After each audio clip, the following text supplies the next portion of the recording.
नमस्कार, मैं आपका मित्र सर्वमित्र और द मसला में मसला आज बहुत बड़ा है, ध्यान से सुनिएगा। हरियाणा में एक प्राइवेट अस्पताल के जो मालिक हैं, डॉक्टर हैं, उनके खिलाफ मुकदमा दर्ज करने की मांग की गई है।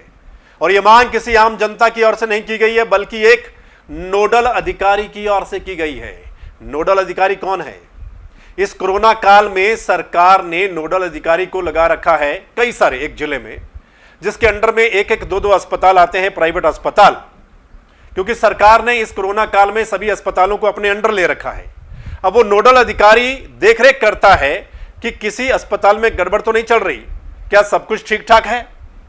लेकिन एक नोडल अधिकारी ने डॉक्टर के खिलाफ मुकदमा दर्ज करने की मांग की है, डीसी को यह लिखा है और हम आपको बताएंगे। ध्यान से सुनिएगा, कैसे एक डॉक्टर एक डीसी की नहीं मानता, एक सीएमओ की नहीं मानता, एक एडीसी की नहीं मानता, जैसा नोडल अधिकारी हमें बता रहे थे। और कैसे मनमानी चल रही है हरियाणा में, कैसे लूट चल रही है प्राइवेट अस्पतालों में। यानी सरकार का कोई प्रेशर नहीं है, सरकार की कोई नहीं मान रहा है, जैसा इस नोडल अधिकारी ने हमें बताया है कि खुलेआम चल रहा है, सरेआम चल रहा है। जो प्राइवेट डॉक्टर हैं वो किसी के नहीं सुनते। चलिए अब इस मसले पर आते हैं। सोनीपत का मामला है। सोनीपत में हरियाणा अस्पताल है, प्राइवेट अस्पताल, और इसके संचालक डॉक्टर हैं रामनिवास राणा। इनके खिलाफ यह मुकदमा दर्ज करने की मांग की गई है। नोडल अधिकारी का हम नाम नहीं लेंगे क्योंकि इन्होंने कहा है आप हमारा नाम मत लेना, लेकिन ये क्लास 1 अफसर हैं, नोडल अधिकारी, जिन्होंने हमें बताया है और ये लेटर भेजा है।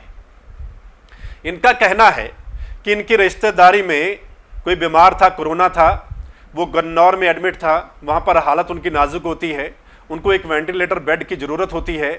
मैं इस डॉक्टर से संपर्क करता हूं और पूछता हूं और ये डॉक्टर कहता है मेरे पास वेंटिलेटर तो है, ऑक्सीजन नहीं है, आप इंतजाम कीजिए।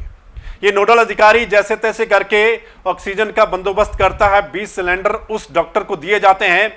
फिर वो डॉक्टर आनाकानी करने लगता है, डॉक्टर ब्लैकमेलिंग करता है कि मुझे 150 सिलेंडर और दीजिए, तब जाकर आपका मरीज भर्ती करूंगा, इलाज करूंगा।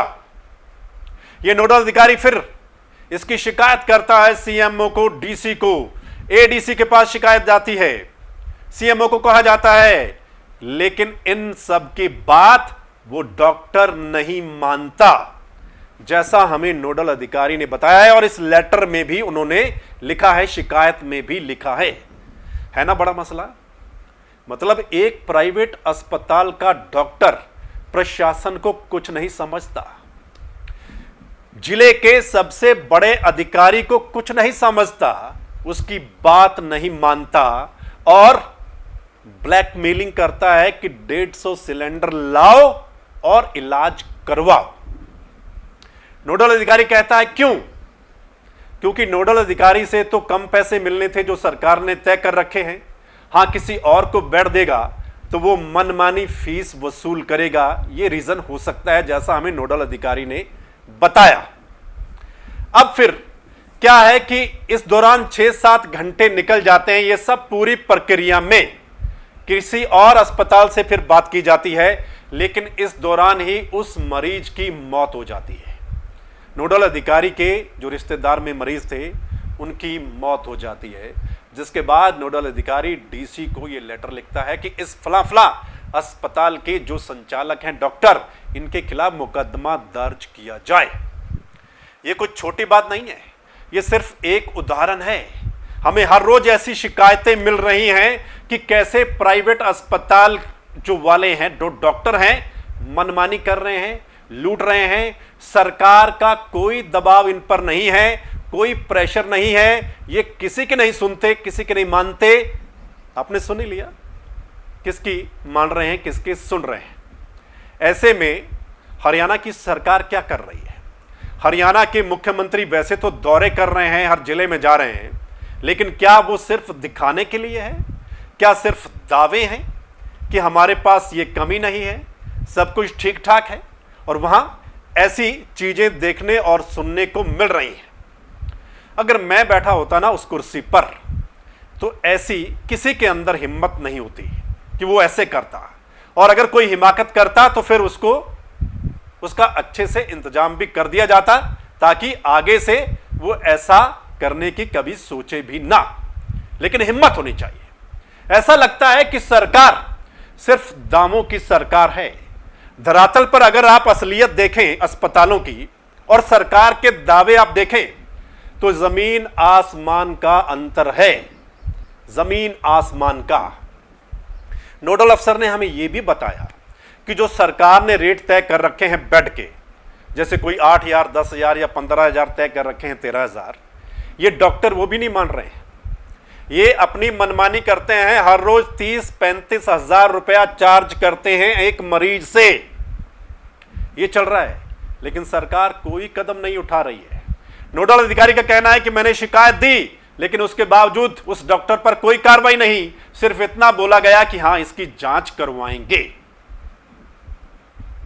तो इसका क्या समझे? जब डीसी ने कोशिश कर ली, एडीसी ने कोशिश कर ली, सीएमओ ने कोशिश कर ली, इस डॉक्टर ने भर्ती नहीं किया जैसा कि नोडल ऑफिसर हमें बता रहे हैं, तो फिर भी वो कहते हैं कि अभी जांच करेंगे। ये चल रहा है इस वक्त हरियाणा में। दोस्तों, आपके आसपास भी ऐसा बहुत कुछ हो रहा होगा, आपने भी हमें बताना है, और सरकार की यह जिम्मेदारी बनती है। मनोहर लाल खट्टर साहब, आप हरियाणा के मुख्यमंत्री हैं, अनिल विज साहब आप स्वास्थ्य मंत्री हैं। खाली बातों से बात नहीं बनेगी, खाली दावे करने से बात नहीं बनेगी। आप मॉनिटर कीजिए, और अगर आपके कोई नोडल अधिकारी ऐसा करते हैं, कहते हैं, शिकायत करते हैं, तो तुरंत एक्शन लीजिए, ताकि एक मैसेज जाए दूसरे लोगों को भी जो भी लूट खसोट कर रहे हैं। अब ये नहीं कहते कि 100% प्राइवेट वाले लूट खसोट कर रहे हैं, लेकिन ज्यादातर डॉक्टर ऐसा कर रहे हैं जैसी कि खबरें हमें मिल रही हैं। जिम्मेदारी सरकार की है। सरकार किस लिए होती है? आपदा का अवसर है इस वक्त, और आप देखिए जब नोडल, सबसे बड़ी बात, नोडल अधिकारी जिसके अंडर वो हॉस्पिटल है, उसकी बात ही डॉक्टर नहीं मान रहा, तो आम जनता की बात कैसे मान ली जाती होगी? आप इसका अंदाजा लगाइए। आम जनता तो बाहर वेट करती रहती है, बाहर धक्के खाती रहती है, मनमाना रेट देने को भी तैयार हैं, फिर भी उनकी सुनवाई नहीं होती। और इस अस्पताल के बारे में हमें नोडल अधिकारी ने यह भी बताया है कि इससे पहले डिप्टी सीएमओ इस अस्पताल में गए हैं, उनको भी अंदर देखने तक नहीं दिया गया है, बाहर निकाल दिया गया है। कई मरीजों ने कहा कि ये मनमाने रेट वसूल कर रहे हैं, उसके बावजूद भी कोई कार्रवाई नहीं है। ऐसा कौन सा प्रेशर है, मैं सरकार से जानना चाहता हूं। प्राइवेट डॉक्टरों का ऐसा कौन सा प्रेशर है कि आपका उन पर कोई दबाव नहीं है, आप उन पर कोई कार्रवाई नहीं करेंगे? ऐसा कौन सा प्रेशर है, मैं ये जानना चाहता हूं। ये हमारा सवाल मुख्यमंत्री साहब से है, स्वास्थ्य मंत्री साहब से है। जिम्मेदारी उनकी है इस आपदा के अवसर में जनता का इलाज करवाना। और जो रेट डिसाइड किए हैं, हमने पहले भी बताया था, जो बेड के रेट डिसाइड किए हैं वो भी बहुत ज्यादा हैं। सरकार को ऐसा नहीं करना चाहिए था। 8,000, 10,000, 15,000 एक बेड का, एक दिन का रेट कौन भरेगा? क्या आम बंदा भरेगा? ऐसा नहीं करना चाहिए। कम से कम रेट में, हालांकि जीरो रेट पर सरकार को चाहिए कि लोगों का इलाज हो। जो खर्चा पानी है वो सरकार को दे देना चाहिए। मसला बहुत बड़ा है, इस पर आप अपनी राय जरूर दीजिएगा। आपने कमेंट करके बताना है, और आपके आसपास क्या हो रहा है वो भी आपने बताना है। और अगर आप चाहते हैं कि ऐसी ही सही अपडेट आप तक पहुंचे, तो इस चैनल को लाइक, सब्सक्राइब करना ना भूलें, और इस वीडियो को ज़्यादा से ज़्यादा आप लोगों ने शेयर करना है, ताकि आम जनता तक भी पहुंचे, और सरकार में बैठे जो अधिकारी हैं, बड़े अधिकारी इस विभाग के, या जो मंत्री बैठे हैं, मुख्यमंत्री साहब बैठे हैं, उन तक ये वीडियो पहुंच जाए, ताकि उनको पता चले कि आपके स्टेट में चल क्या रहा है। धन्यवाद, नमस्कार।